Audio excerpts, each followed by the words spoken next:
My name's Chris. And I'm Kristie. This is the Washing Up Podcast, and it's Bread Week! Yep, ready or not, here it comes. Have you been taking lessons from Rosie? I think Rosie's been taking lessons from us. Yeah, look, I mean, I'm just going to start with it right away. Rosie, definitely a long-time listener, because her bread pun worked this week. Yes, but there was a lot of use of proof and proving, and I'm like... And she did say rise to the occasion, so good job there, Rosie. You know, getting that in early. Yeah, she had a couple of goes, though, and then Alan was borrowing from her. Yeah. But, you know, again, I thought that her pun work was very, you know, inspired. Yeah, we'll take full credit for that. We take full credit for that, Rosie, even if it's not, you know, our doing. Look, there's a lot of credit I'll be taking tonight, as we'll see. So, well done, Kristie. You're welcome. You know what I'm going to start to do? Just to give myself motivation throughout the day, I'm going to start taking little audio clips of all the praise they gave Kristie during this and just use it for myself. Just like create a little sound bar. That, well done, Kristie. Exactly. Oh, thank you. You're welcome. It's amazing. It's, you know, there I am. You know, Bruno just encouraging you across the day. Exactly. You know, or Kyla just like, oh, that's great, Kristie. And I'm like, thank you. I literally just sent an email. It's lovely. It's lovely to have them encourage you or like reward. Like, I mean, like we had a brief moment of that when we did the podcast with Kyla, which was on your birthday when she cooked cake for me. And there were cupcakes with candles in them. I know, it was very sweet. So thank you very much, Kyla. And the reason why I get so excited though is because like your name, Christopher, Chris, is everywhere. You know, we've had seasons where there's been multiple Chris's in the tent. You know. Or Pavilion, or... We'll talk about that in a minute too. The use of the word Pavilion is still not happening. But you don't get a lot of Kristies in the world. Like, I just, you know, I use a bit of the RuPaul because he, you know, he mentions Kristie Brinkley. And, like, he's like, you know, mentions Kristie. And I'm like, I have to take that because you don't hear my name anywhere. But the other thing you get with Kristie, though, is, and we get it in this too, is different spellings. Oh, my fucking giddy aunt. And no one ever spells it correctly. Even people I was born in hospital with, who I've given cards to every single fucking year with my name, spelt Kristie, Kristie, and I still get Kristy, Christy, Christie, Kristi. Oh, so close. So close. And I mean, obviously, Kristie in there is Kristi. So, again, all these different spellings. You know what I worked out the other day? I don't think I know a lot of Kristies. I think there's only one that I can really think of that was the Y. Which is that? That was my best friend through uni. Oh, okay. That was literally it, though. Every other Kristie that I really know is a different spelling. Well, Kristie Swanson is Isty. We're not best friends. Well, not. I don't know her personally. You know, there might be a Buffy 2 in the making. I hope so. Just to have Paul Rubens die again for 45 minutes. Anyway, we've really gone off track. Well, what we should be talking about is the Robin Hood promo of the week, otherwise known as the start of Bread Week. So, you know, the Alan and Anne and the plaiting bread, which was really a great chance just to put a bag of Robin Hood on the table.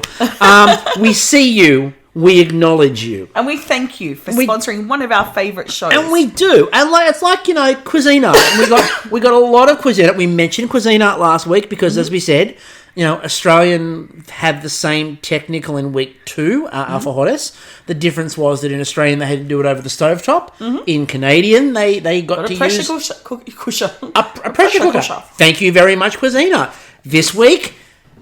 Not necessarily their finest hour. Some of their knives weren't cutting and some of their mixers weren't mixing properly. And one of the stand mixers was bouncing off the table at one point for Jomar. But still quality. I have a feeling it might have just been that the wrong end of the knife was being used. Let's say user error, because we love Cuisine Art. Yeah. And if they very much would like to sponsor us in any way, shape or form, we're here for you. Yes. We can be bought. We just want you to know, Robin Hood, we can... Look, and we know that you're real, unlike some berries. Some berries that aren't real. And we know that you sponsor podcasts and people who are on podcasts. You know, we've seen the previous bakers doing their Robin Hood commercials. Where's our take? Where's our Robin Hood? Probably like Ned Kelly is our Robin Hood. No, don't say that. Don't look up Ned Kelly. Who would be, in Australian folklore, the equivalent of Robin Hood? I don't think there's anyone, really. I mean, bunyips, because they're fake. Well, if we're talking about bunyips, then what are the ones that are, they're like that, but they're the big ape men, like they're basically the Yowie. And they even come in bloody They exist. form. They're in chocolate form.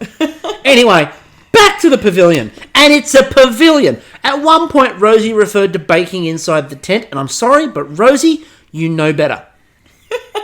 It's a pavilion. I am going to assume that production overdubbed. Yes, they just got their... Rosie was saying pavilion the whole way along. Yep, and then they just splashed that on some, the new technology, like the facial... Yeah, the facial, the ability to sort of do face swapping and stuff like that. Yeah. So kind of like Henry Cavill's mustache. If you have a look, just her mouth is blurred. Not quite Molly Grub level, but... No, and I again, I'm not going to explain what molly grubs are. You can look that up. That's funny. Yeah, that's safe for work. One of the things we can tell you that's safe for work. Just to explain to people who might be new to the show, and I believe there are people out there that are new to the show, because good luck. Good luck in catching up to the in jokes. The Australian bake-off place is called The Shed. Yes. The British bake-off place is The Tent. Yes. This, in Canada, is The Pavilion. Yep. Check. Kiwi is the Cabana. Yes. But don't worry about that. We don't talk about Kiwi. South Africa is the Lodge. Yeah, South Africa is the Lodge. And again, and so is Botswana. And don't worry about either, and Kenya. Don't worry about any of those. We don't talk about those. But they do all exist. And the Italian one would be really good, because the Italian one would be like the Plaza. You'd think so? Oh, the Piazza. Piazza. Oh, it's got to be the They'd be in Piazza. the Piazza or the Parthenon. They just have it in the That's Greek. That's the Greek one. Oh, the Greek one is the Parthenon. Okay. Because, there are different versions of Bake Off, and obviously we only watch the ones... The French, the Louvre. The French would just turn their nose up at the whole concept. I know they've got one, but still. But we very much only watch the ones we can understand. And that's one of the reasons why we don't watch, for example, Kiwi. The Swedish one, Midsummer. No, they don't so much send a baker home as they burn them. Yes! No! Prep them ready for the ritual at the end. Spoilers. Marry a pagan, see what happens. Anyway, so the signature, because let's get to the actual what happened inside the pavilion. Okay. All right.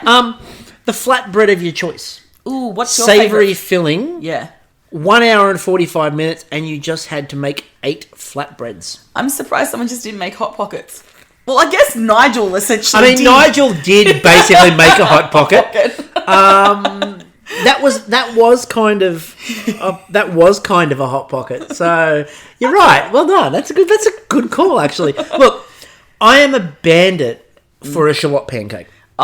Which the scallion pancakes, as they call them there, but the shallot pancakes. And we found a shortcut. Shallot pancake. Really ridiculously stupid shortcut, rather than making the dough and blah, blah, blah, blah, blah. Thank you, SBS Food. And if you want to follow a good, easy, recipe with fucking deliciousness, SBS is an Australian TV channel. They're a non-profit TV channel. They're government owned. And their SBS Food is coming out with some bangers. Parmesan potatoes released today.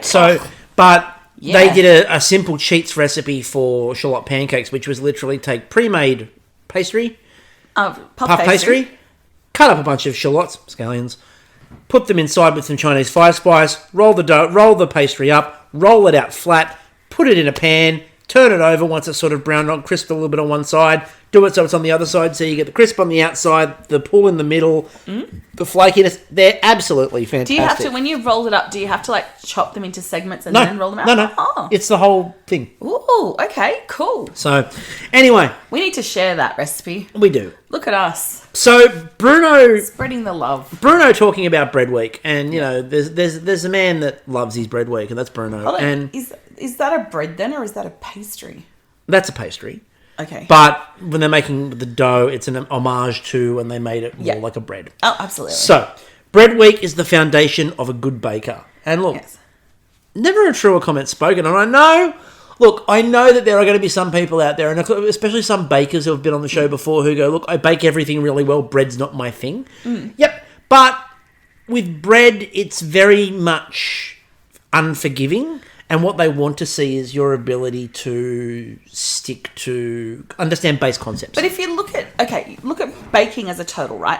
Utilitarian baking, bread. Yeah. From ancient days where, people would be making it to do whatever's with. or making it into a trencher, or the Romans, there'd be the person up at 2 a.m. baking bread. It's for the people in the morning to wake up and send their slaves down to pick some up. I mean, again, what's one of the oldest relics ever found in one of my favourite relics from Pompeii?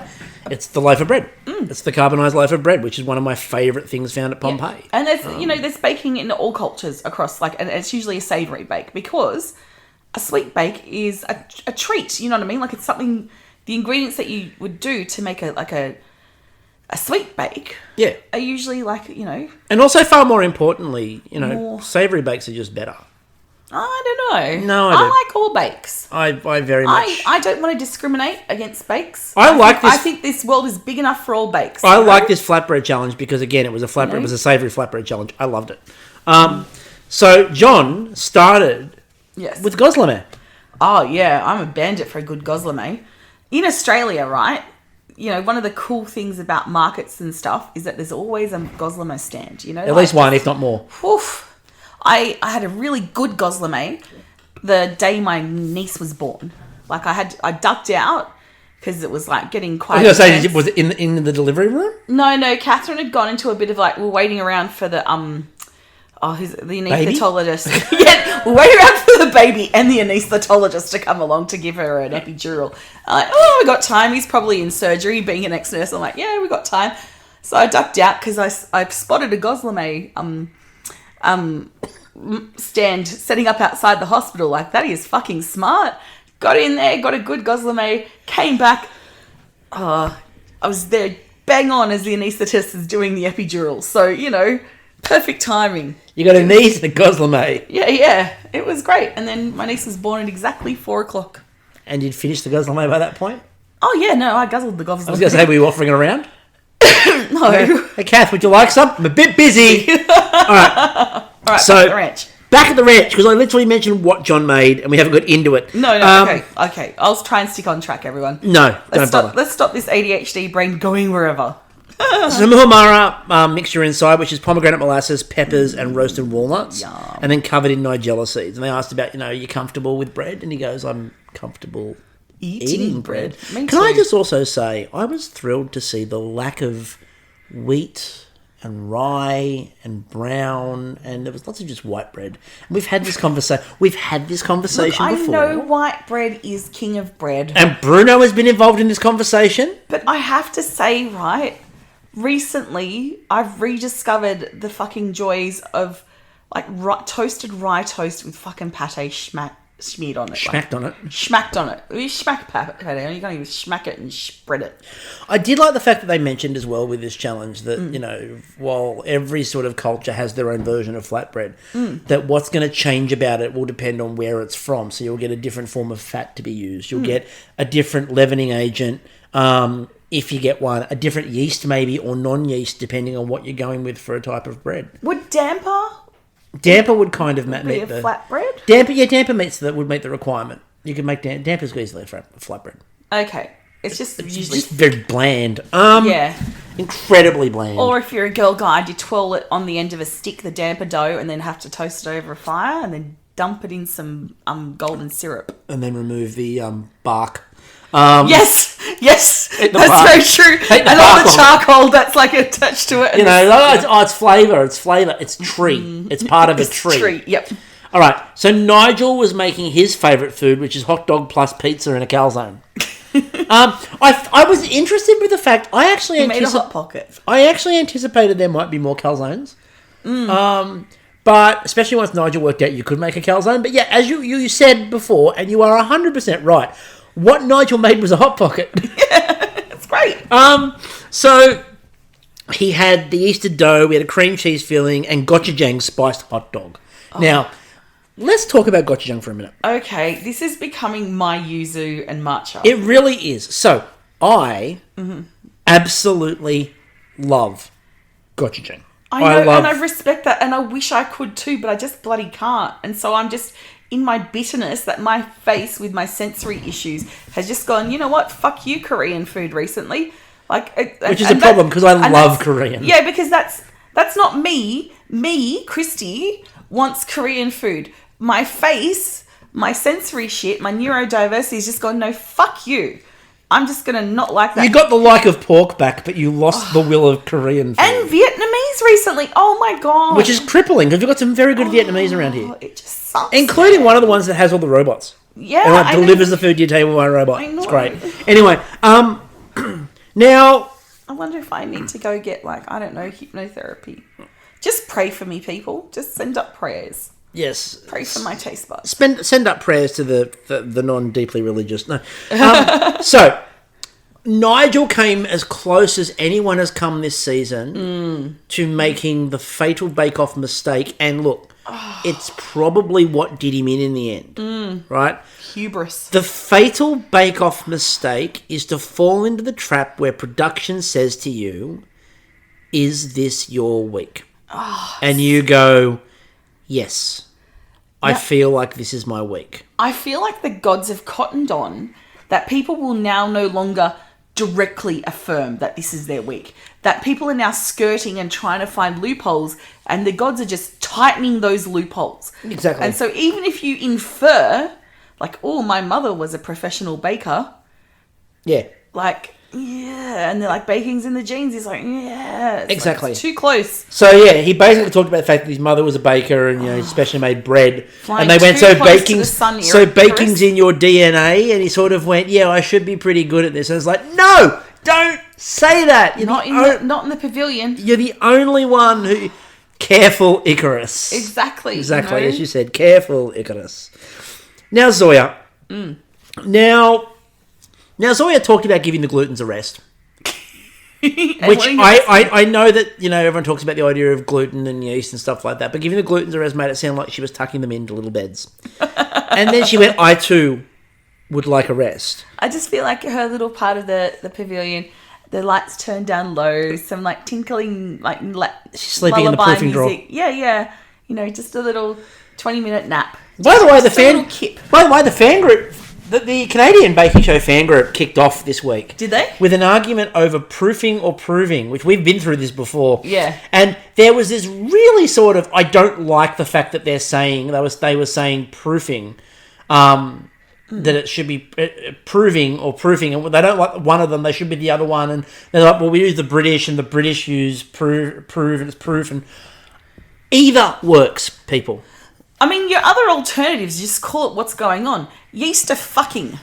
Yeast are fucking and multiplying. It's a yeast orgy. It's a yorgy, if you will. I like the idea that rather than proving or proofing, it should be a yorgy. Yeah, we're going into the yorgy drawer. It's 100% the... I like the idea of the yorgy drawer. Yeah. So... people wonder why the yeast aren't multiplying. Just whack a bit of, bloody Barry White on. Oh, baby. Light a scented candle. Pop them away. Now, the bigger... Put all their keys into a bowl. Now, the bigger issue this week for me with Zoya... Yeah. Now, they said about, using her mother's samosa filling recipe and, all those sorts of things. Oh, we need to get that from you. And did you use peas, Zoya? Because, I saw no peas. That's good, because, I'm like, surely peas aren't Indian.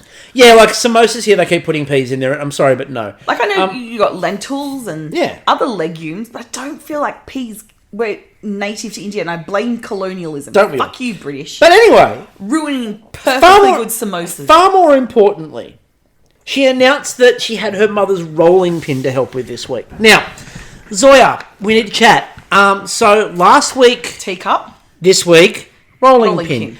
Later on, you baked your mother's sewing kit. Now, is this show just an excuse for you to steal items from your mother one item at a time? And if you can't get it, you're going to recreate it in bake form. Because it feels very much like...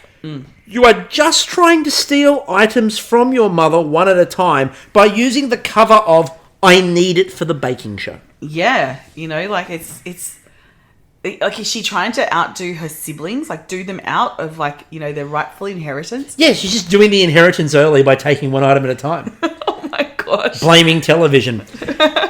And then she'll be like, no, I returned them all after Bake Off. I don't know what happened. Mother might have put them away. I'm sure I gave them back. Anyway, so We're onto your nefarious plans, Zoya. So then we go to Chi. Now she made Vietnamese chicken curry filling for a shallot pancake. Your brain is just exploding now, isn't it? Yeah, look, they have an amazing ability with flavours and just an amazing thought process with the way flavours go. Kristi Buchanan, I just had an idea that I'm going to proffer to you. So your one of your new favourite kitchen gadgets is the pie maker. Yes. You go and make your shallot pancake dough, right? Make a pie. Fill it with that. I think that might be an idea. You're welcome. I just named your penis. No, I'm stealing Joe Wilkins. Go look that up on YouTube. Not at work, not around kids. This 8 out of 10 cats. Joe Wilkinson, sorry. It'll be Joe Wilkinson's poem Makes Everyone Cry, I think is what it's called on YouTube. This episode is largely now just go watch this on YouTube. Or go join SBS Food. Or go do something that doesn't involve us. Basically what we're doing is telling people to go do something else. We're like the information booth at How have we become the information booth of the podcast world? We're like the visitor centre of the internet. You rock up in the country town and there's a visitors information centre. We are the visitors centre. Do they have those? They have them in the States. Are they sure? Canada probably has them. I don't know about Canada. Anyway, back at the ranch. Back at the pavilion. Oh, well, we're going back to the pavilion. Okay. Jomar. Now, Jomar, again, like a few people, again, like Zoya made a paratha, Jomar as well made a paratha. But what was interesting about his was there was a bit of a Jamaican and Filipino crossover there. Fucking love it. Lumpiang gulai was the filling. The jalapeno, if you will. Get it? with the turmeric infused paratha as well. Oh, I love the colour of them. The colour was amazing. Yeah. They talked about that when they did the judging too. Now Rosie made a quick pickle. Which they did call a quickle. A quickle, yes. It was a quickle. Everyone likes a quickle. So, quick pickle. Now, she was making knish with Montreal smoked meats. Now, what I loved most about this story from Rosie was that she was talking about, obviously, a prior marriage.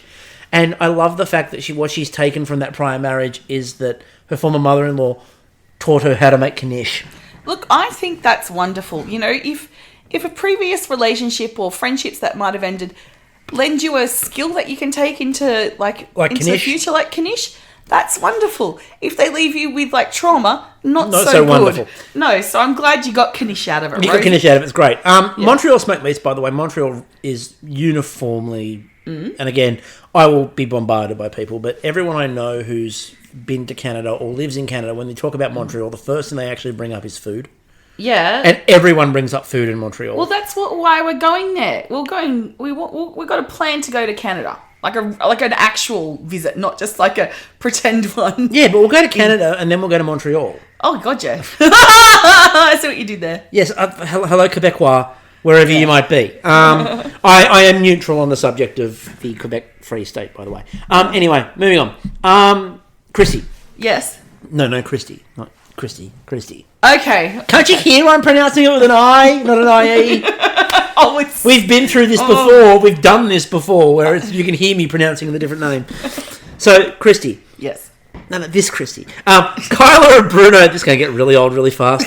It's like who's on first. It's like Kyla and Bruno were like, you look really comfy making this bread. And she's like, yes, I got put through a boot camp. I'm just imagining her mother-in-law rocking up, kind of in camo gear, ready, it's like 4 a.m. and she comes into the room. Okay, Kristi, it's time to make some bakes. Pours water over her head. Well, paratha, no more paratha. You know those boot camps that scare kids straight? She's kidnapped and whisked away to her secret location. Oh God! So this was a complete family affair in terms of the paratha recipe came from her mother-in-law, but then her mother's Szechuan style pork filling. Oh, this to me is just a heartwarming bake, and it sounds delicious. Well, Szechuan is quite warm, so yes. Yeah. Now, is it just me, or does Szechuan sometimes taste a little soapy? Is that... No, shitty Szechuan made in crappy Chinese restaurants can taste like that. Okay. Proper Szechuan, no, just nice spice. Okay. Nice heat. All right. Nice oil, actually. It's the oil there. Then we go to Lauren, and Lauren is making, again, Korean gochujang chicken with gochujang dip. So she used the leftover gochujang as a dip and then did it in a shallot pancake calzone. So, I really love what she did, but I really love what Lauren did. And, unlike some people who get their knickers in a knot when talking about foods that they don't like and are thinking are starting to become used quite a lot, I respect this. I respect what you're doing, Lauren. And I think, putting the sauce on the side, nice move. Gochujang doesn't look like foam rubber. Matcha does. Anyway. Is it matcha or florist foam? Exactly. Who knows? Is it the florist foam or the foam that you find at the bottom of a fish tank? Or is it a matcha bake? Let's find out. By the way, I'm just going to call out, just quickly, Nerman and Aaron, two of our wonderful friends from the last series of Great Australian Bake Off. Yeah. Continue. Yeah. I have a group chat with both of them. Mm-hmm. And they continue. They have a poly bromance going on. To send me nothing but photos of matcha. And I'm just going to, I actually haven't shown this to Kristie. But this was my weekend. Okay. This was my weekend. Mm-hmm. It was full of different versions of matcha ice cream. There's matcha bakes coming up. Yep. Where are we? There's another matcha chocolate coming up in the next one. Excellent. Good. I see that matcha chocolate there. Oh, there we go. There's matcha. There's matcha. There's a yuzu matcha chocolate cake. There's a whole shelf of matcha. They just keep sending me matcha. Stop it, you shits. No, don't. Love you both dearly, but just stop. We know that Chris is a matcha man. Anyway. Back at the Pavilion.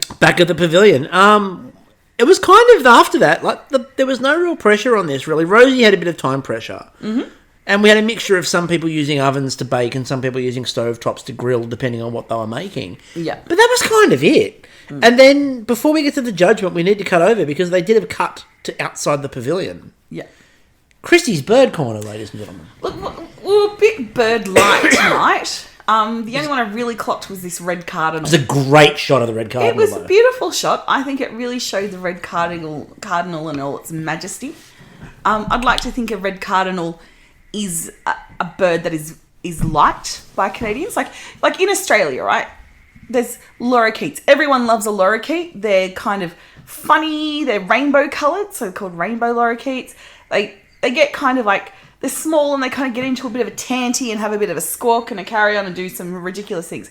Magpies, people either love them because they're like doofuses, or they come and swoop you in September because they're that's nesting what they do. season. Yeah. But only people that piss them off. Mm. Then we've got cockatoos. And everyone, say from outside, will look at a cockatoo, this big regal looking white bird with sulfur crested ones, the big yellow crest. They're actual fucking gangland, fucking members. They will come and fuck you up. And we did mention the other day when we were talking about this, I did mention the other day, there is a house not too far from us. That is, you can't move anywhere near that house because all you have It looks like Alfred Hitchcock's The Birds. It really does. And cockatoos will work that out. And they did work it at one point with us. They ate half of the side of our house and our balcony. And is it a Simpsons episode where there's all crows or something over the house? Yeah. It looks like that, but with cockatoos. White. I really hope it's their minions. That'd be cool. I can respect that. So I'm wondering how the red cardinal is seen. Yeah, please let us know. Do Canadians like the red cardinal? Like pigeons? No. Rat birds. The Australian native ibis, lovingly referred to as the bin chicken because it goes bin diving.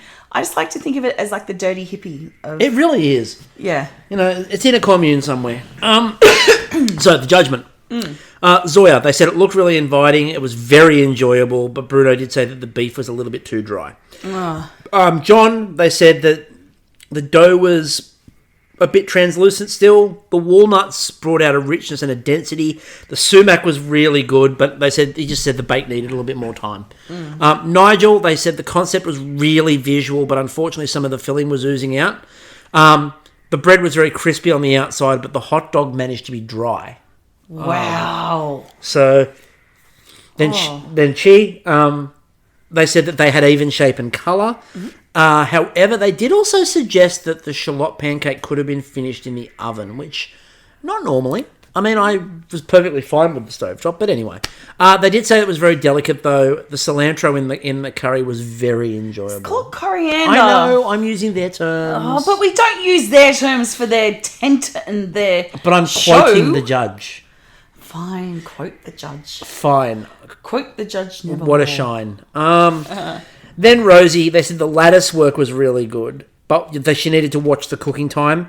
Unfortunately, when they bit into it, they said it was a bit starchy, but the filling was quite nice. And the pickle was apparently amazing. So the quickle worked. Lauren, they said, again, pillowy and light looking, but very golden. The dough was fantastic. The flavours were awesome. And Kyla referred to it as one for the ages in that filling. Yeah, well done. Yeah, that's again, that gochujang looked amazing. Kristie, Yes. Kristie in the show, they said boot camp was a success. Colour was brilliant. Vibrant flavours, very good spice. That flourboard torture was Yeah. worth it. Just pouring a bag of Robin Hood over it. I can't breathe. But you'll taste the difference in the glutens in this. I'm sifting. So, and then Joma, they said, great presentation, a very traditional look. The crunch was good, the pork melted, and Anne said that it was almost to her mum's level. Yeah, and Joe Ma's like, it's not as good as my mum's. Oh, No, and then they had a bit of a back and forth in Filipino, which was lovely. I think it was in Tagalog, which was beautiful. Yeah. Leading to the technical. Now, Kyla said they needed to take matters into their own hands. Ooh. Then they weren't given a choice because they lost their mixes. Now, the Swedish tea ring. Yeah. 2-hour bake. It's a yeasted dough, cinnamon and cardamom with raisins. No stand mixer. Now, we raised it last week, obviously. Alfajores had been done in Australian week 2 last year, in Biscuit Week. In Biscuits and Bars week 2, Alfajores. Okay. Week 3, Bread Week. Yeah. Here, they did a Swedish tea ring with raisins. Yeah. In Australia, last series, week 3, Bread Week, they did a Swedish tea ring with cinnamon and cardamom, no raisins. So it's like Malibu Stacy with a new hat. The raisins are the new hat. They will never suspect. I'd like to think that British will take it up next year and they'll do a Swedish tea ring with both raisins and without. And And what are the little red ones? Currants. Currants. Red currants. Like it yes! And then it's every year. Someone's going to take it and do more. Until you get to South Africa, where they just... where they put bourwurst in it. It's got cinnamon, cardamom, all these berries, and bourwurst. Bourwurst. Fucking brilliant. And then Kiwi can do whatever they want because no one watches it. So they put the pineapple lollies in it. The dull pineapple. But they put the pineapple lollies in it, but they still put the doll. So we've mentioned this before, but just quickly to explain that joke, because I do have to explain that one. I think we mentioned it last week as well, but just to explain to people who haven't seen Kiwi, which is everyone, they had a week where people were using pineapple in there. They did a pineapple upside down cake. Yeah. And in that week, their major sponsor was Dole Pineapple. Mm. But in that week, they were using fresh pineapple, obviously. They were cutting the pineapple, but next to the full pineapples on the bench, they each had a packet of Dole pineapple chunks. Because Dole was the major sponsor. So you had the sponsor's product in a bag next to them just using fresh pineapple. Mm-hmm. It was just perfect. So that's one of the reasons why we make so much fun of Kiwi. Anyway, back to this. Again, in Australian, they didn't have raisins in it. So I'm really interested to see going forward in technicals. How many more technicals came from the last series of the Great Australian Bake Off? And it's not a slight, by the way. No. Bake Off series do this all the time. Yeah. Sometimes it's a genuine homage, especially if they do it after a show's done it. Fantastic. Yeah. If they do what British did a couple of years ago, where they literally stole the Australian Bake Matrix. Oh, God. And they actually did, by the way. That was a thing that happened. They stole the Bake Matrix. The Australian series got delayed for 12 months. And British came out first with the first ever Vegan Week, which Australian had actually already filmed. Mm-hmm. And a bunch of other bakes that were specific to the producer of Australian at the time. Yep. Which appeared as technicals in the British series. And everyone's like, I've never heard of this. And she's like, Damn right you haven't heard of It's this. mine! So, yeah, I'm interested. This is more... The Australian series has already gone to air, so it's not a problem. It's just really funny for us, because we've seen this bake. So, what they had to do, again, was when you make it, you've got to do a cut, the incision in it, and then you've got to do a twist. But the twist isn't supposed to be all the way around. It's still got to be the ring, but the twist is designed to give you the rolls that Kyla mentioned she was looking for. Look, I really feel like, there's a possibility here of doing like a bend and snap. Yes. Like, like a cut and twist. It's, it gets all the boys. Mostly Swedish ones. And you can tempt them into your midsummer ritual and then kill them. Let's not go back to midsummer. I'm already preparing for it. So Kyla... You've got a stay of execution, my love. It's fine. So Kyla did say that it should be light and spongy as long texture. as Bake Off is running and we have a podcast to do, you're safe. Don't feel like organising. So it should be light and spongy in texture. Nigel just said it sounds like a big cinnamon roll, and he's kind of right. Yeah. It is just a big cinnamon roll with a bit of cardamom, and in this case, raisins. Now Kyla did say she comes down firmly on the side of Team Raisin, and everybody in life needs a failing. And that's hers. And if I think that Kyla Keneally's failing is raisins, she's doing well. Look, I've reached that point. Well, I reached that point a few years ago where raisins, I'm cool with them. I'm an old person now. I will have rum and raisin chocolate. I will like my raisins finger buns. I don't know if they do finger buns in Canada. They're a thing in Australia. No, everyone in Canada just gone, what the hell is she talking about? Tea cakes, I'll have my raisins in them. Like, I'm okay with raisins. So Lauren said that she was feeling... Or as we call them, sultanas. Oh no, there's a difference. There's a difference. Sultanas are sun-dried, or is that... Or they... No, they're probably like... It's the red and the green, I think it is. But anyway, I'll think about it. So Nigel said, yes, big cinnamon roll. Lauren felt less confident this week in the technical, but she said that was a good thing because she felt overconfident in the first two. So she actually thought this was a better thing. Now then Rosie they come back to Rosie, who's like, I'm kneading by hand because they took away my stand mixer. And she sounded like a child that had lost her favourite toy. Oh, Rosie. But she made it sound like she was the only one without her stand mixer. I'd like to think that what was cut out was Kyla and Bruno just like we're very disappointed in all of you. You're gonna have challenge time without your stand mixers. It's gonna be like screen free time. It's going to be stand mixer free time. Yeah, stand mixer free time. And all no! And they're grabbing them and they're pulling them off the bench and dragging them with them. Like Rosie was dragged to the door, kicking her feet on the ground all the way, holding the stand mixer as she went. I don't want to go outside and play. I don't want to make you a Swedish road loaf anyway. Yeah. Do you want to make you a loaf? Yeah. Knead by hand. And then Jomar led Brettacize. And twist and pull and twist and stretch and it'd be funny if someone had rigged it up, like the old 1950s things that like wobble the butts, like that machine. Coming to CBC Gems soon, Brettacize with Jomar. Look, he's got his own TV show now. That'd be great. You could use the dough that Alan had plaited. It was a wobbly dough.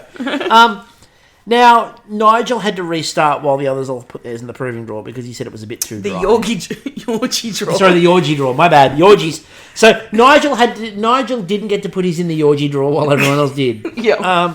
So they then had to soak the raisins to rehydrate them. Yeah. And then Alan and Lauren had this conversation, which was brilliant, where they're like, but hang on a minute. So a raisin is a dried grape. Yeah. Well, what happens if we rehydrate them? Does it go back to a grape? So then what happens if we keep rehydrating them? Where do they go from there? And it does seem to be against the concept of a raisin. I want this raisin rehydrated. That's a grape. Do you want me to just put grapes in there? Like, you could. They probably taste like shit. I can't imagine a cooked... Okay, so I've had cooked grapes before, but mostly people like carving them and chucking them in a pan with a bit of meat and whatever else it is. Quite nice. In a bake, though, it's not something when you see Fruit Week, like if they're doing a fruit kind of bake. Oh no, you've seen those 1970s Jello ring bakes, which is they're full not of fruit. Bakes, they're aspics with threatening auras. You've seen the Facebook group. There we go, people. Another one from the information centre. Aspics with threatening auras. That's what they are. You know, bacon aspic. You let it set. Even I know this, Buchanan. They refer to them as bakes in the 1970s. And look, they were big on the Yorgy drawer. They were big on Yorgy drawers. Everyone got access to the Yorgy drawer. Every house was a Yorgy drawer. With a lot of candida, I'm imagining. So every house was a Yorgy drawer. A lot of yeast-based. It's a sweat box. It's a sweat box where no. Oh no. Anyway, so they then back at the pavilion. They then gave their mixers back to make the butter, and I was disappointed with this because surely butter churns are a thing they could have given them instead. John's never made butter. Think of the chance of John having to sit there with a butter churn. They're all out. You could have used the deck. You know, like, gave them a little Amish outfit to wear. They could have had that. They could have had a big butter churn with the stirrer. They could have even given them the jar with the inbuilt whisk. And the pats, like the butter pats. Like, they could actually pat it down. Like, what you get, again, like they're inserting mix-ins into an ice cream. I mean, it's now a 9-hour challenge, but it's worth it. We've talked about wanting to see longer challenges in Bake Off, and surely producing butter could have been one of those. 4 to 6 weeks. Got to milk the cow. Yeah, exactly. You got to raise the cow from calf. Birth it. You're out there birthing the cow, and you got to wait till you get a good because you could birth like 3 bulls. You have been given like you're not going up to a bull and trying to get a calf out of it. I hope not. I really hope not. That's an awkward moment. But I really want to see you have 4.5 years. Your time starts now. On your marks, get set, bake. On your marks, get set, glove up. Start of the insemination. Based. On your marks, get set, based. Just give it a turkey baster and point it to a cow. This is when you want to be mates with Dwight Schrute, who, all his neighbours who have a shed full of premium cow sperm. Or bull sperm, I guess. So, yes, bull sperm, not cow sperm, yeah. How stupid are we? Anyway, moving on. Back at the ranch.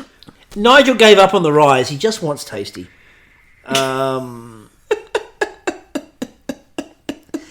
And that as you will. I mean, yeah, I'm sure people have had that thought sometimes in their life of giving up on a complete rise. I just want Tasty. We're talking about bread, people. Mine's out of the gutter. Exactly. How dare you all? And by rise we mean penis. Now, yes. Now, Rosie talked about the fact that she forgot the raisins and that she was just going to repair it. And again, I turned around to you and said, she did. Yeah. She left the raisins out. She's going to overcompensate with those raisins, and Kyle's going to be a fan of that. Exactly. Then the recipe called for the baking time. And, of course, bake until golden brown and baked through. Yep, that's a good instruction. And I think most of them achieved that. And they did, by the way, we mentioned it the other day, but they did on British, and British has done a lot of things wrong, but they did, the other day on British, give the instruction, bake a lemon meringue pie. Yes. That was literally the whole technical. Nice. Was make a lemon meringue pie. That was it. Oof. That was it. I look forward to that at some point. And then Alan referred to the Fellowship of the Swedish Ring, which, again, at the time just felt like a really good Fellowship of the Ring joke. But now feels to me like a connection between Australian Bake Off and Canadian Bake Off. Yes, because they're the Fellowship of the Swedish Tea Ring. Yeah, so who would Australia be the dwarves? I guess. Why would we be the dwarves? Because we're sturdy and funny, and you don't toss a dwarf, or unless it says toss me. And the Canadians, I think, are the elves. Really, they're friendly. Oh no, they're friendly. They're the hobbits. Because they're just so friendly and nice. They are. And want to go, and then we have, the British are the elves. Hoity-toity and untouchable. That's fairly accurate, actually. That is fairly accurate. Although, again, I like the idea that, like, throwing the Swedish tea ring into Mount Doom. And again, you got the raisin and the non-raisin version. And again, in my mind, they throw the non-raisin version back and go, no, you keep the raisin version back and go, no, you keep it. So New Zealand are the Ents? Accurate. They're just great big trees. Which again, given that Lord of the Rings, of course, was filmed in New Zealand, it's really funny to not make them a hobbit. Yeah. So Then we got the glaze was being made. Now, Rosie's like, I'm going to add a bit more almond, but she did it in a sneaky way, like she was adding booze. I was like, I'm going to add more almond, looking around the pavilion to see if anyone was noticing, and then going, slight tip, slight tip, slight tip. Also, they had to make a paper cone, which was where they were going to then glaze the ring. This was the most confusing part of the bake for most of the bakers, was how to roll a paper cone up. Yep. Which was baffling to me. And then poor Nigel, who was happy because he goes, at least I can make a paper cone. And then they cut away and they cut back to Nigel and he goes, my paper cone collapsed. Oh, and it just kind of the gods and his hubris. It just kind of were not happy. It typified his whole week. He's like, I did something. At least I made the paper cone. Laugh, laugh, laugh, laugh, laugh. I didn't make the paper cone. Oh no, it didn't work. And then John's didn't work. But John's answer to it was, we're going to go rogue. He dipped the beater and just sort of flung it. And well done, John. As he said, the Jackson Pollock of glaze. Which is, look, Jackson Pollocks are worth a small fortune. So the judgment. Yes. Zoya. Yes. I said, nice height on the bake. More cinnamon rolls needed. Very pillowy and very soft. Jomar. A bit too dark on his bake, unfortunately, they said. Nice flavour, but lacking cinnamon. I'm interested with the idea that it was nice flavour and lacking cinnamon. It was both, apparently. It was like, they were probably like, this tastes good, but, good for a flavour without cinnamon. It's like, you just get a roll, not a cinnamon roll. Then Nigel. They said that they were smaller than the others. It was almost like it hadn't had time to prove. Of course, it hadn't. No. Dude had to redo his dough. Like, that was pretty full on. And they said it was dry still, but good icing. You know why? Nigel's a thirst trap. Yeah, very much so. Kristi. Yeah? No, her. They said good colour, nicely baked, and the cinnamon was there. And I found it really funny that they went, cinnamon is there. Okay, good. Are you going to give me a good or a bad on it? Or just say... So is the flour? Exists. Lauren, they said it was a good effort, but unfortunately it was oozing out of the sides, and therefore the whole thing had overbaked. Ugh. But then they said tasty. So, John's had a good colour. They said they wanted piped icing, and I'm like, what, that didn't look piped? Of course it looked piped. His was, you could have it piped like a Scottish band, or you could just have it like... A Highland fling. A Highland... of theremin style. A good volume, pillowy, and was cut but not twisted. So it just looked like it had chunks taken out of it. Cheese, they said, was turned too much. So they didn't get the layers. Good cinnamon, just the wrong shape. Yeah. And Rosie, they said it was dark, but very pro-raisin, which Kyla was fine with. And again, the reason hers was so pro-raisin was because she forgot them and then had to go back and add them. So she really made sure they noticed them. The dough was dry. Cinnamon was present. Cardamom, not so much. So it was from last to first, Nigel, Jomar, Rosie, Lauren, Chi, Zoya, John, and Kristi wins the technical. Yes, and I'm glad that you pointed that out, because after looking at... Because I was a bit shocked, and I think it's because no one had... It was a very level playing field. Yeah, a level playing field. Like, Kristi, of course, stood out, because I do. But I just, now in retrospect, I'm like, okay, the Hot Pockets weren't a success. They were oozy. And yes, he was last in the technicals. So even Bacon did not save his. Yeah, Bacon did not save his bacon. Yeah. I see what you did there. Yeah. He used the mantra, when in doubt. Throw bacon at it. And it still didn't help him. So, at table talk. Yes. Kristi, Zoya and John were apparently on fire and ones to look out for.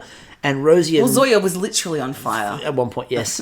And then Rosie and Nigel were struggling a little bit. And they were like, well, they're going to have to bring it. The showstopper. Now, the showstopper was a bread work of art.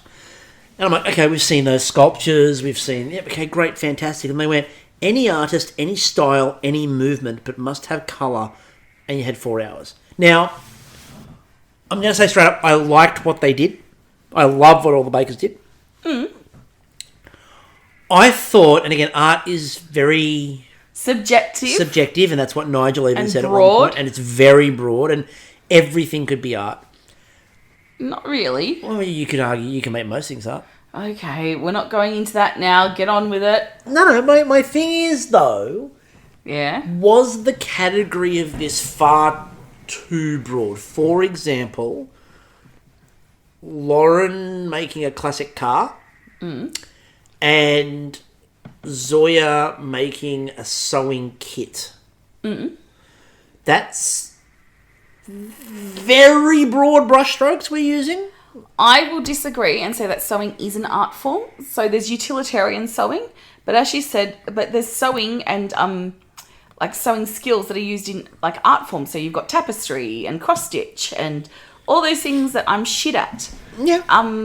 And fashion. Fashion is technically an art form. I think I would have been... Fashion. Turn to the left. I think I would have been happier with it if she'd done, say, an example of a bread version of something that had been knitted or crocheted, rather than a sewing kit. Because it was basically... An homage. It's the tools of box the art. a box with a pincushion. Okay. And it said any artist, style, or movement. Yeah, and her artist was her mum. Yeah, but again, example of the art versus a sewing kit was where I had the issue. Okay. And that's not my only issue, but they left it broad. Yep.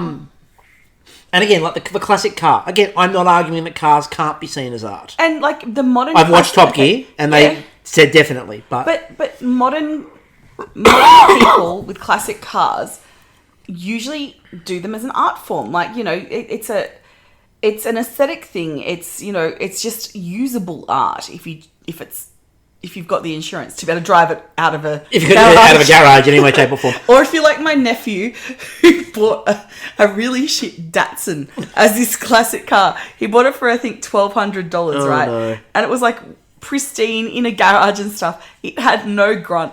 My poor mum, when he's pulled up, he's like so proud of it, thinking he's got this cool classic car, and she's like, oh, it's beautiful, isn't it? And she, like, my mum's not a rev head, but she knew her cars, and she's like, it's a shit car. I used to drive one. It's just, you can't. It'd be like rocking up with a Hyundai Excel. Exactly. Like in 30 years' time, going, look at this, and me as an old person just going, oh no. The only thing that the Datsun 120Y, which is the car it was, gave to the world was, and Top Gear actually talked about this once, and they said it ruined the British car industry forever because it started, and British cars didn't start.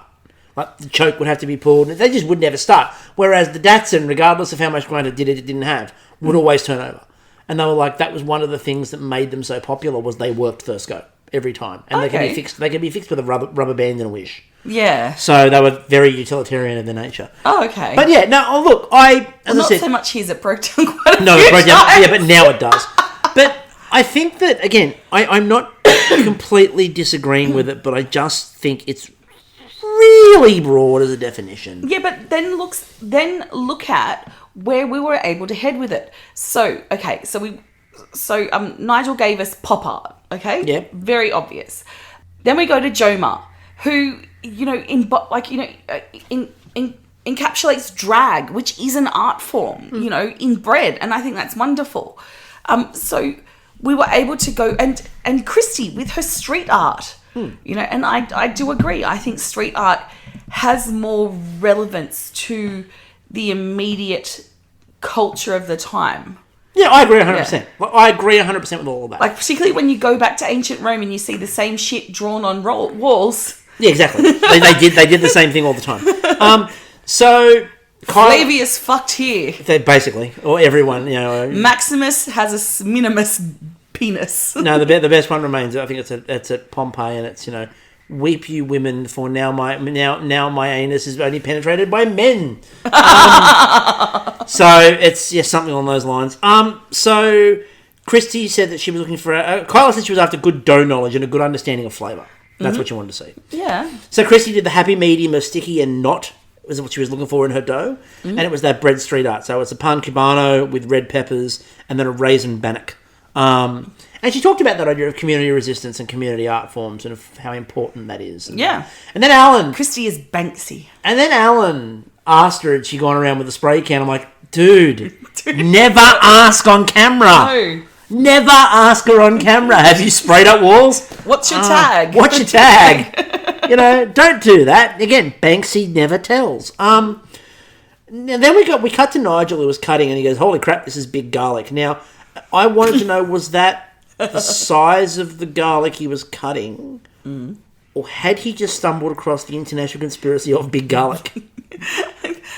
See, I think the international conspiracy of big garlic, they're just vampire hunters. It's actually the mainstay of how they fund their vampire hunting activities is through garlic. Look, we talk a lot about Big Berry, obviously, because they're a very real cartel. I mean, they're the kind of marketing masterminds behind garlic bread. They are. And this garlic is the thing. bread memes, another good Facebook group.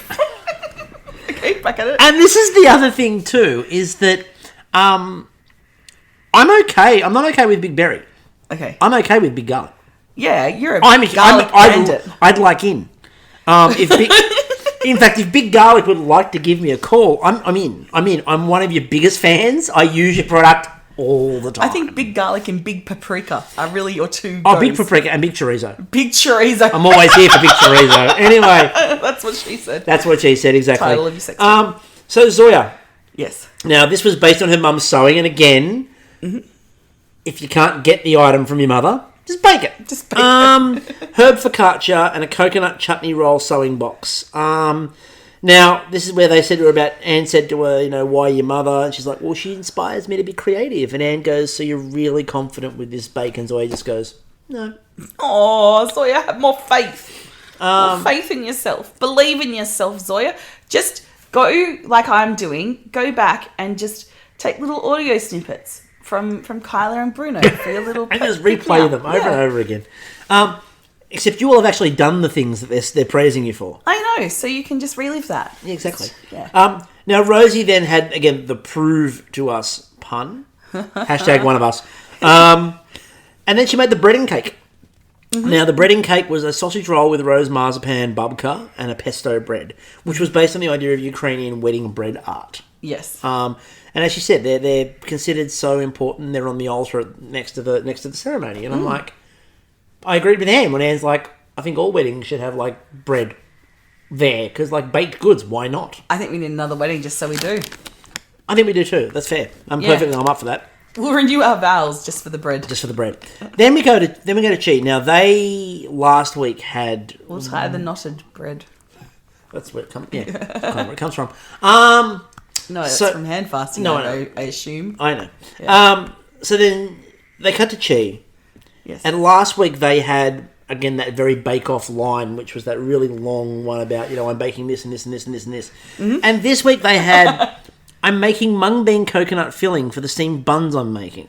That just sounds good. It's such a bake-off comment. Can I just digress? I'm just going to digress. So, can you digress? So why not? My wonderful friend Linda, or Linda Jane, as she likes to be called, and I, 8 years old, her favourite joke at family dinners was to call down the table, someone pass the mung beans, please, and make people look on the table for the mung beans to pass down. There's never any mung beans, but you make people look. Look. Next time we go out to dumplings with them, ask her to pass to you the mung beans. What I appreciate about this and hopefully there'll be coconut mung bean buns there. What I appreciate about this bake is that it's obviously very good for you, but it does smell like death. Creed Bratton. Creed Bratton, ladies and gentlemen, Creed Bratton. Now she told a story that all cat owners can. Yeah, she made a version of Munch's The Scream. Cats. But yeah, it was so true. It was with the cats, and she made coconut mung bean bao cats, and then a nori fugas. Yes, so it's less of a cinema snack, this fugas, and more of an art gallery snack. Yes, very much an art gallery snack, this one. Just take it to the MoMA. I love the meow. It was spectacular. And yeah, her story about the evil cats. And when she went, I've got 2 cats. And Anne went, oh. And she goes, oh no. They're not cute. They're not cute. They get in your face at 4 o'clock in the morning and don't leave you alone. Feels. Yes. Feels. We have 3. And very much yes. 2 just hate each other's guts. So we have a house divided at the moment between Tantor Taika, Terry Buchanan Stamford, and Somni Mary Josephine Buchanan Stamford. Unfortunately, Tantor Taika, Terry Buchanan Stamford has just not come in with good grace, I feel. Like he's just not acknowledged that he's actually below everyone in He's this household. lovely and he's wonderful and he's friendly. And he kind of looks like Hitler. But he does. But he's also very And he much... loves love. That's why we had to add does. the Terry in there, He because really Terry does. loves love. But he hasn't worked out that the other cats are higher than him in the pecking order, and Somni, although very tiny, will kill him. Yes. So then we cut to Lauren. Oh, but what I was going to say to that is at 4 a.m. in the morning, I hear this, hello, hello, hello. And it's just him saying hello from the room till I wake up to feed Let him him. out. Yeah. And then I get punched in the face by Somni all the time. So cut to Lauren, who was making a tribute to 50s cars. Now, I was really disappointed in this bake for one reason and one reason alone. Now, she didn't include chives, and I wanted her to include chives because they called the bake Baby You Can Drive My Bread Car. And Maybe you can chive my car. And they needed to do a Bob's Burgers, because in Bob's Burgers, the burger that she creates is Baby You Can Chive My Car. And it was right there. All Lauren had to do was put chives somewhere in the bake, and it could have been called Baby You Can Chive My Car. Look, Lauren, as restitution, I'm just going to put it out there in a few years when we come to Canada, that you recreate this bake for Chris, but with a gochujang based filling, so it becomes a burger and chives, so you can have it all and gochujang. Having said that, I am completely here for... Just add some matcha to it. No, you don't. I am here for cinnamon scroll wheels. 100%. And I'm in on my car. I like to think that's what the if the witch in the biscuit week had a car, that would be her car. That would actually be her car. Yeah. So then Nigel went with like a Warhol pop art. It really is a thing, you know, hot rods for witches. When their brooms aren't working or they just want to go by land, hot rods. So Nigel went with pop art, a sort of Warhol version of a sandwich. Focaccia with caraway seeds, bacon, milk bread, and tomato bread. Look, little known fact, right? So Elvis, you know, liked his peanut butter and bacon sandwiches.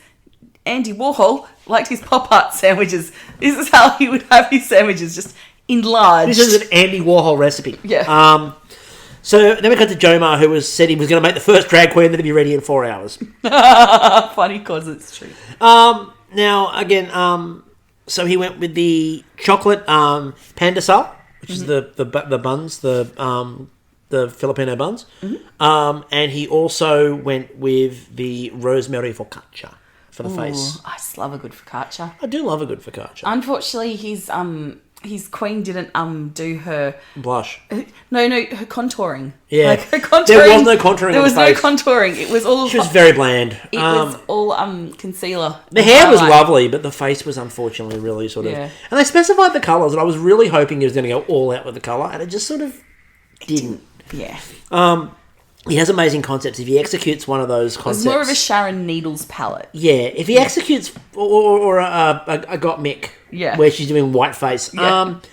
If he ever executes one of these ideas absolutely perfectly, look out, because they're amazing concepts. They're just slightly out. A lot of people were being reminded of the tea roll because they did roll up buns, and they're like, not in a good way. It was PTSD for a lot of them. Nigel was struggling deeply. Then they go to John, who was making a pretzel tree on a focaccia. Two things I like, pretzels and focaccia. And again, look, I struggled slightly. John, with hear the me art. out, right? Art movement.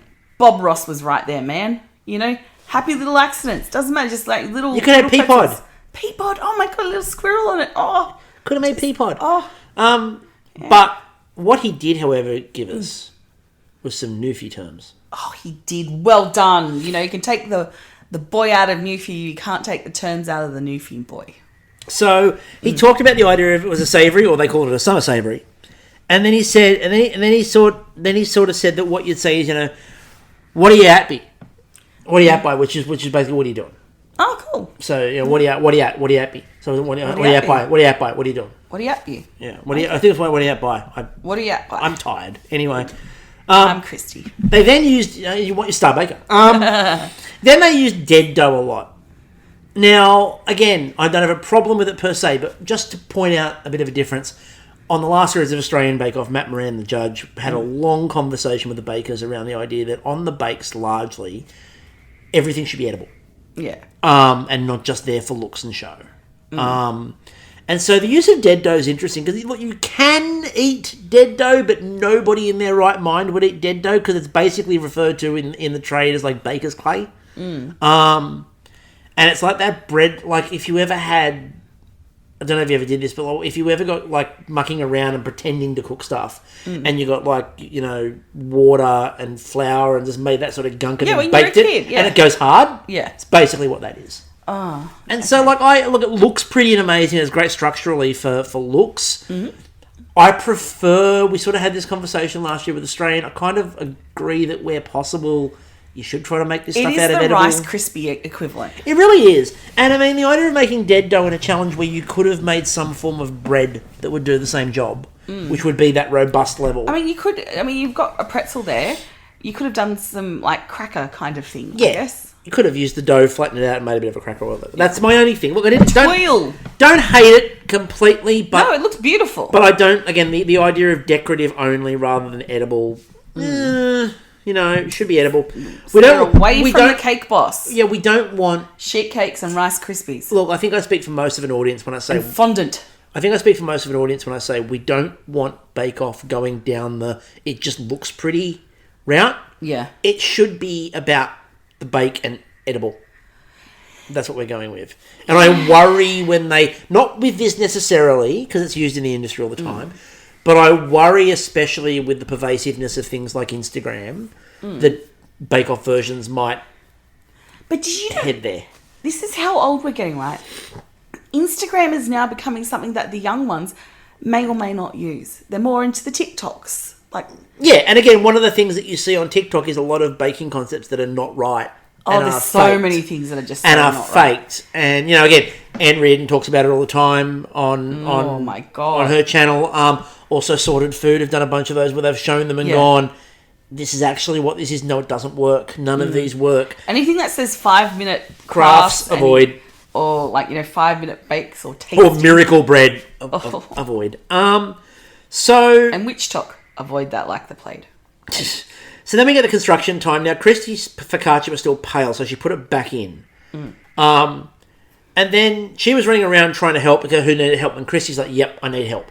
So she came running over to help, and then Lauren joins in and goes, where can I help? So Kristie had 3 people working at her bench for the last what looked like the last 5 minutes on camera. It was probably only a minute or so, maybe at the most. And they probably weren't there for the whole thing.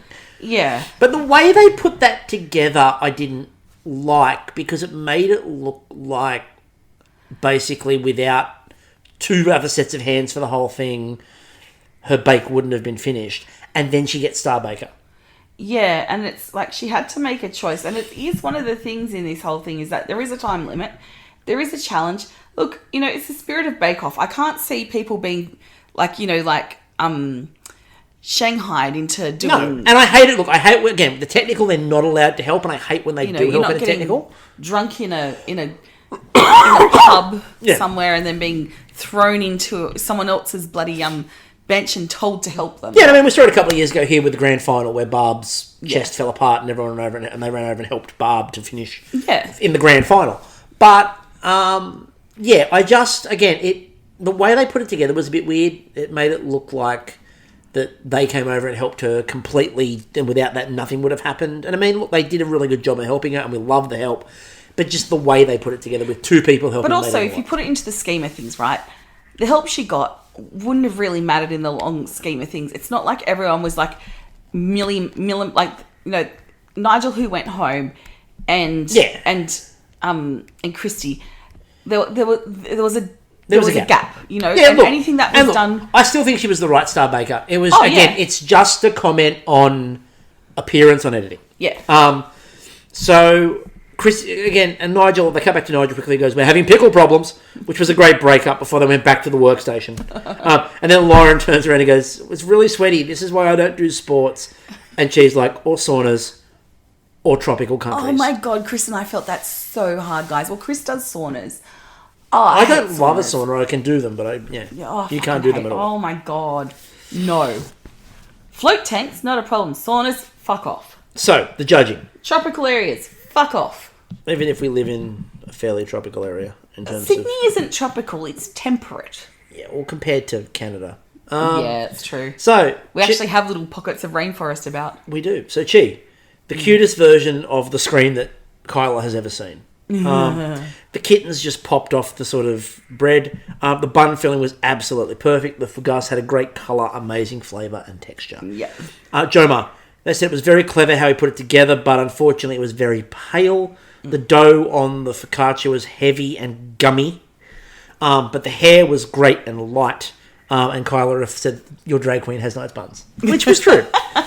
Everyone likes a drag queen with nice buns. John wins an award for great use of pretzel. Great presentation. The pretzel was good and had a good chew, but a little bit oily, but a great focaccia flavour, and especially where he used the different fruit and veg for the different seasons was great.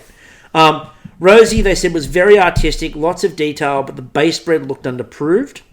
Very good colour on the rose marzipan babka, though. That was fantastic work. Kristie's, they said, was gutsy but very stunning. The bannock was baked really well, great texture and flavour. The pan cabano was well baked too. The sweetness of the pepper with the herbs was very impressive. Lauren, they said the height of the bake was excellent. Bruno commented about that large loaf and said, I know professional bakers that would not bake a large loaf like this and get it to come out the way you did. Plus, she also got the indents for the wheels correct. Perfect. Like it was beautifully done. And again, I think it was her mother and sister made the mould for her. That's what she said, the mould worked beautifully. The cinnamon bun wheels were the right level of gooey and had good flavour. And Nigel, they said they loved the detail on the bacon. Needed more flavour in the tomato. The swirl was good, but the sun-dried tomato wasn't coming through. They said there was too much garlic, and Kyla said flip the ratios between the garlic and sun-dried tomato. The bacon smelt smoky and tasted like bacon. Maybe he couldn't because of big garlic. Big garlic, exactly. The cartel had his arm twisted. Bruno then said that the bacon was fun, and everyone laughed. You know, a Van Helsing descendant was like poised outside, in a tree with like a crossbow ready to go. Ready to get him. And then Zoya, they said it was such a representational sewing box. She goes, you said you made your mother's sewing box. You made everyone's mother's sewing box. Not quite. Mine was more, she had green and white thatch. My mum had a bright orange plastic one, like the 1970s retro one. Very retro. That when she started doing sewing for Catherine's leotards and stuff, that became too small. So that then became the medicine kind of thing where she could put all the medicines in and keep them out of reach of children. Now, as they did say, that Zoya lost some colour on the veggies and herbs she had on the top because it went very dark. So she did. And again, you could sort of see the detail, but it had gone very dark and you couldn't really make it out. The buns, however, inside is the little Just pick a different filter. Zoya just put it through Instagram. Maybe some Juno. Always use Juno. Everyone uses Juno. Maybe a bit of lo-fi action. They did say that the bun, however, was epic. So then they went back and they sort of had a conversation, and look, they said there were a number of people who were in for Star Baker, but Kristi gets Star Baker. Yeah. And rightfully so. Even with what I said, well done you.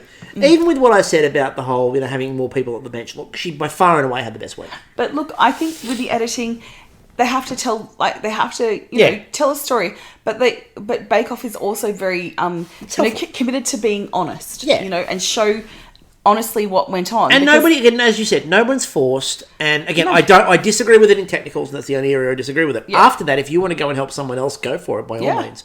So I have no problem with it. I just raised it as a thing. Yeah. Which meant that Nigel was going home. And it was really close, I think. Nigel, Rosie, and probably Joma sort of snuck in as a really late chance there. I think his buns saved him. I think they did too. But your spectacular buns saved you, Spectacular Joma. buns of your drag queen saved you. Rosie, I think, was close. It was really tight. I was worried for a lot of that.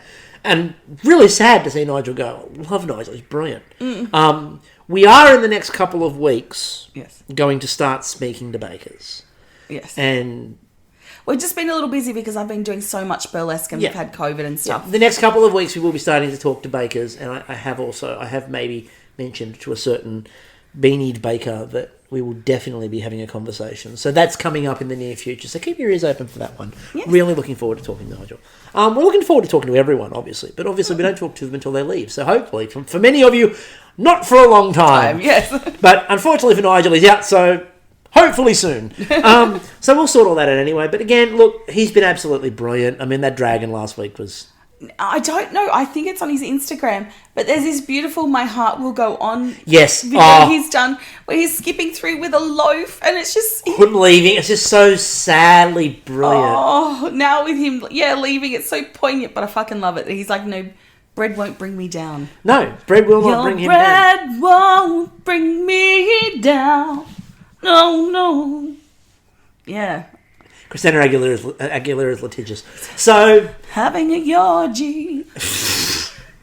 Yep, she's definitely having a Yorgy. And Yorgy's where we're going to leave it for this week. So, thank you, everyone. That's a bread week. And again, it's a good bread week. It's a solid bread week. Bread weeks can sometimes be a bit of a letdown. This one wasn't. This was a good one. Yeah. I mean... It rose to the occasion. Oh, you and Rosie together. Just proofing ourselves all the time. Proofing in the Yorgy drawer. Anyway, until next time, I'm still Chris. And I'm still Kristie. We'll catch you all later.